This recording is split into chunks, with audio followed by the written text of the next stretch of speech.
Hello అండి, welcome back to our channel. ఈరోజు వీడియోలో నేను త్రినాథ వ్రతము చేసుకున్నానండి. ఆ పూజనే చూపించబోతున్నాను. ముందుగా అయితే ఈ పూజకు ఒక 3 చెంబులు కావాలండి. ఇత్తడి చెంబులైనా, రాగి చెంబులైనా, వెండి చెంబులైనా పెట్టుకోవచ్చు. స్టీల్ చెంబులు మాత్రం పూజలో ఉపయోగించం కదండి, పెట్టుకోకూడదు. తర్వాత ఇక్కడ చూపిస్తున్నట్టుగా మర్రాకులు, త్రినాథుల ఫోటో పెట్టుకోవాలండి. తర్వాత ఇలా చెంబుల్లోని మర్రి ఆకుల్ని ఇలా పెట్టుకోవాలండి. ప్రతి చెంబులోనే నేనైతే పసుపు, కుంకుమ, అక్షతలు వేసి మర్రి ఆకులు పెట్టుకుంటాం. ఆ 3 చెంబులేనండి త్రిమూర్తుల స్వరూపము. ఆ 3 కలశాలు త్రిమూర్తుల స్వరూపంగా భావిస్తామన్నమాట. నేను ఇక్కడ మేము చేసుకునే విధానం మాత్రమే చూపిస్తున్నానండి. మీరందరూ ఇలాగే చెయ్యండి అని మాత్రం నేను చెప్పట్లేదు.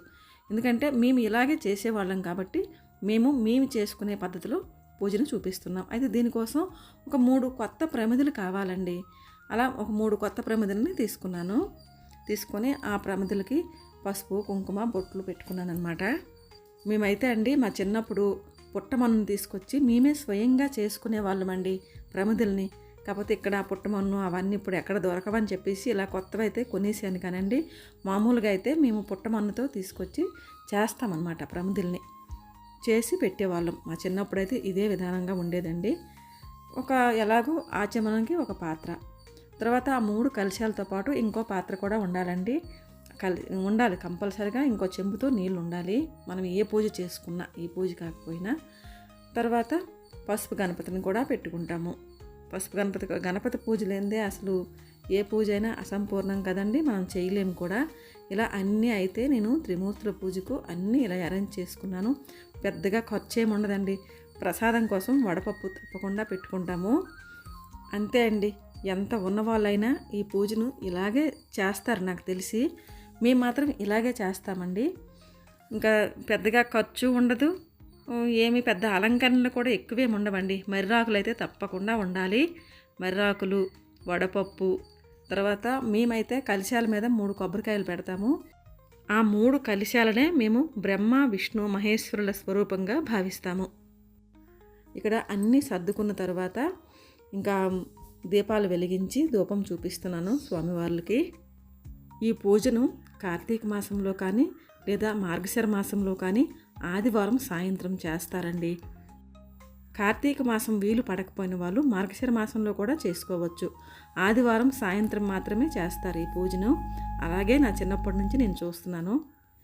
ఆ తర్వాత పసుపు గణపతిని పూజించుకొని గరికని సమర్పించి ఒక చిన్న బెల్లం మొక్కను కూడా స్వామివారికి సమర్పించానండి.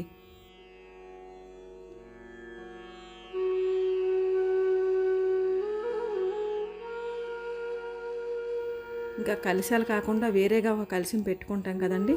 ఆ కలశంలో నీళ్ళను మొత్తము దేవుళ్ళ పైన, కలశాల పైన, ప్రసాదాల పైన, అన్నిటిపైన, మన పైన కూడా మనము పూజా ద్రవ్యాలన్నిటిపైన కూడా సంప్రోక్షణ చేస్తాము. త్రినాథ వ్రతం అనేది ఈరోజు కొత్తగా వచ్చిన పూజ కాదండి. ఇది పూర్వకాలం నుంచి వచ్చే పూజే. ఇది చాలా వరకు అందరికీ తెలిసిన పూజ. పూర్వీకులైతే తప్పకుండా చేసేవాళ్ళు ఈ పూజని. కార్తీక మాసం వస్తే ఆదివారం సాయంత్రం అయితే మా చిన్నప్పుడు చాలా హడావుడిగా ఉండేది. అందరం చేసుకునేవాళ్ళం అన్ని ఇళ్లల్లో కూడాను. ఇప్పుడంటే ఉరుకులు పరుగుల జీవితాలు అయిపోయాయి కానండి, అప్పుడైతే అందరూ తప్పకుండా కార్తీక మాసం వస్తే చాలండి చక్కగా ఈ పూజను ఉన్నంతలో చేసుకునేవాళ్ళు. ఇప్పట్లాగా పెద్దగా ఆర్భాటాలు ఏమీ ఉండేవి కాదండి. అసలు పువ్వులు కూడా సరిగ్గా ఉండేవి కాదు. అయినా కూడా మర్రాకులు తీసుకొచ్చి ఎలాగో పండిన పంట ఉంటుంది కదండి, పెసరపప్పు, ఆ పెసరపప్పు నైవేద్యంగా సమర్పించి మట్టిని తీసుకొచ్చి మట్టితోనే మేము ప్రమిదలుగా చేసి పెట్టేవాళ్ళం అనమాట. ఇవి కూడా కొనేవాళ్ళం కాదు అప్పుడు చిన్నప్పుడైతే. అలా మేము చేసుకునే పూజ అయితే ఇలాగే ఉండేదండి. ఇప్పుడంటే కొన్ని ఇంకా సదుపాయాలు వచ్చాయి కాబట్టి ఇంకొంచెం మన శక్తి కొలది చేసుకోవచ్చండి. పూజ భక్తితో మనం శక్తి కొలది ఏది చేసినా ఉంది పూజకి. అయితే త్రిమూర్తుల పూజకి మనం ఎంతకన్నా ఏం చేస్తామన్నా ఇంకేం ఉండదండి. ఈ పూజకి ఇవే ద్రవ్యాలు కావాలి, ఇంతే కావాలి. స్వామివారికి పెద్దగా నగలు అవసరం లేదు. తాంబూలం మాత్రం తప్పకుండా పెట్టాలన్నమాట. కథలో అలా ఉంటుంది. కథ కూడా ఉంటుందండి, తప్పకుండా కథ చదవాలి. కాకపోతే నేను ఈ వీడియోలో మీకు కథ మొత్తం వినిపించాను అనుకోండి, ఎవరు చూడరు, వినరు అనమాట. మీకు కావాలనుకుంటే మీరు గూగుల్లో టైప్ చేసినా వచ్చేస్తుందండి త్రినాథ వ్రత కథ అని. అది చదువుకోండి. ఒకవేళ ఎవరికైనా తెలియకపోతే కనుక ఆ కథ చదువుకుంటే తెలుస్తుంది. లేదా బయట పుస్తకం కూడా దొరుకుతుందండి. పెద్ద రేట్ ఏమీ ఉండదు, తక్కువ కాస్టే ఉంటుంది. ఆ పుస్తకం తెచ్చుకున్నా కూడా అందులో వివరాలన్నీ ఉంటాయండి పుస్తకంలో. ఇంకా తప్పకుండా అష్టోత్తర శతనామావళి అయితే చదువుకోవాలి. పెద్దగా ఈ పూజకి ఇంకా అష్టోత్తర శతనామావళి కథేనండి, ఇంకా ఏమీ ఉండదు. గణపతి పూజ, మనం ఆ పూజ ఏ పూజకైనా గణపతి పూజ చేస్తాం కదండి, గణపతి పూజ కూడా తప్పకుండా చేసుకోవాలి. నేను మళ్ళీ ఒకసారి చెప్తున్నానండి, ఇది నేను చేసుకునే మా పద్ధతి ప్రకారం నేను చేసుకునే పూజ అన్నమాట. మీకు ఇంకా ఏమైనా తెలిస్తే కనుక చేసుకోండి. అలాగే మేము మాత్రం ఇలాగే చేసేవాళ్ళం కాబట్టి నేను ఇలాగే చెప్తున్నాను. తర్వాత అష్టోత్తరాలు చదువుకున్నానండి స్వామివారివి. ఇక నా పూజను మొత్తం మీకు చదివి వినిపించకుండా ఈ త్రినాద వ్రతం కోసం కొన్ని విషయాలైతే మాట్లాడుకుందాం. నా పూజను చూస్తూ వింటూ ఉండండి. భక్తి శ్రద్ధలతో త్రినాద వ్రతం చేస్తే కష్ట నష్టాలు దూరం అవుతాయి. పురాణాల్లో బ్రహ్మ విష్ణు మహేశ్వరులకు ప్రత్యేక స్థానం ఉంది. చాలామంది వీరిని వేరువేరుగా పూజిస్తూ ఉంటారు. అయితే వీరిని ఒకేసారి పూజించడమే త్రినాద వ్రతం. త్రినాద వ్రతం అంటే బ్రహ్మ విష్ణువు మహేశ్వరులను ఏకకాలంలో పూజించడం. ఆదివారం సాయంత్రం ఈ వ్రతాన్ని భక్తితో చేసేవారికి సుఖ సంతోషాలు లభిస్తాయని చెప్తారు. అయితే ఈ పూజను మనం ఎంత అట్టహాసంగా చేసినా, ఎంత సింపుల్గా చేసినా కథ మాత్రం తప్పకుండా చదువుకోవాలి. త్రినాథులను పూజించి వ్రతకథను భక్తి శ్రద్ధలతో చదువుకొని ప్రసాదాన్ని తీసుకుంటే త్రినాథుల ఆశీస్సులు ఉంటాయని చెప్తారు. ముఖ్యంగా త్రినాథ వ్రత కథ విన్నవారికి కుష్ఠవ్యాధి నయమవుతుందని చెప్తుంటారు. సంతానం లేని వారికి శుభ ఫలితం దక్కుతుందని కూడా అంటారు. కథ చదవాలి, త్రినాద అష్టోత్తర శతనామావళి కూడా ఖచ్చితంగా చదువుకోవాలి. ఆ తరువాతే వ్రత కథను విని మంగళహారతిని ఇవ్వాలి. త్రినాద వ్రతం అత్యంత శక్తివంతమైనది. భక్తి శ్రద్ధలతో పూజిస్తే ఏ విధంగా మంచి ఫలితాలు దక్కుతాయో, నిర్లక్ష్యం వహిస్తే అదేవిధంగా కష్టాలు కూడా వస్తాయని చెప్తారు. అందుకే నిర్లక్ష్యం వహించకుండా శ్రద్ధగా ఈ పూజను భక్తితో ఆచరించాలి. ఈ త్రినాద వ్రతం చేస్తే ఆర్థిక సమస్యలు కూడా దూరం అయిపోతాయట. చాలామంది ఈ పూజ చేసుకోకుండా ఉంటారు కదా, అందరికీ తెలియకపోవచ్చు. కొంతమంది తెలిసినా కూడా వాళ్ళకి టైం కుదరక వాళ్ళు చేసుకోలేకపోవచ్చు. అలాంటి వాళ్ళ కోసం నేను ఈ పూజను చూపిస్తూ ఉన్నాను కదా, వాళ్ళ కోసం కథను మొత్తం చదివి వినిపించలేకపోయినా ఆ కథకు ఒక శ్లోకం ఉంటుందండి. ఆ శ్లోకం చదివినా కూడా కథ చదివినట్టే అన్నమాట.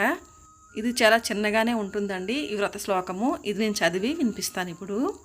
చిన్ననాటి నుండి సిరియన నెరుగని భేద బాపడొకడు పెరుగుచుండే, గృహిణి ప్రార్థన చేత కూర్ముతో కొనియను, కురుచయ్యై చెలగెడు గోవు నుండు, యాగోవు గానక యజమాన యొకనాడు దాని వెతకబోయి తానుగాంచే, బ్రహ్మ విష్ణు మహేశ్వరాభిధేయులైన దేవతలనొక ప్రదేశమందు వారి నదిక భక్తి గొలిచి వరలనప్పుడు, అష్టభోగములనందిత నవని వీడే పూర చరితిలౌదలచు భూమి జనులు వారి పూజించి భక్తి రోబరగవలయు. ఇదేనండి, చిన్న శ్లోకమేనండి. ఏదో అలాగా చదివి వినిపించడానికి ట్రై చేశాను. మంగళం భగవాను విష్ణు, మంగళం మధుసూదన, మంగళం పుండరీకాక్ష, మంగళం గరుడధ్వజ, నీలాచల నివాసాయ నిత్యాయ పరమాత్మనే, శ్రీలక్ష్మీ ప్రాణనాథాయ జగన్నాథాయ మంగళం, దత్తాత్రేయ పుత్రాయ శ్రీ త్రినాథాయ మంగళం. ఈ పూజనైతే అప్పుడు చిన్నప్పుడు అందరికీ పిలిచి మరీ చేసుకునే వాళ్ళమండి. ఇది సామూహికంగా చేసుకునే పూజ. అలా చేసుకుంటే మంచిదే, కానీ ఇప్పుడున్న పరిస్థితుల్లో సిటీస్లో అలా కుదరదు కాబట్టి అసలు మానేయకుండా ఇలా ఒక్కలైనా చేసుకుంటే కుటుంబ సభ్యులతో చాలా మంచిది. అయితే నేను పూజ ముగించుకొని ప్రసాదాన్ని మా ఇరుగు పొరుగు వారితో పంచుకున్నాను. చాలా ఇంపార్టెంట్ అనే చెప్తారండి. ఆ ద్రవ్యం తప్పకుండా పెడతారు.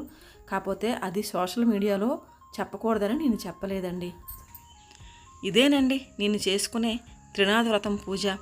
మీకు పూజ నచ్చిందనే అనుకుంటున్నానండి. పూజ నచ్చితే లైక్ చేయండి, షేర్ చేయండి, సబ్స్క్రైబ్ చేసుకోండి. ఇంకో మంచి వీడియోతో మళ్ళీ కలుద్దాం. అంతవరకు బాయ్ అండి.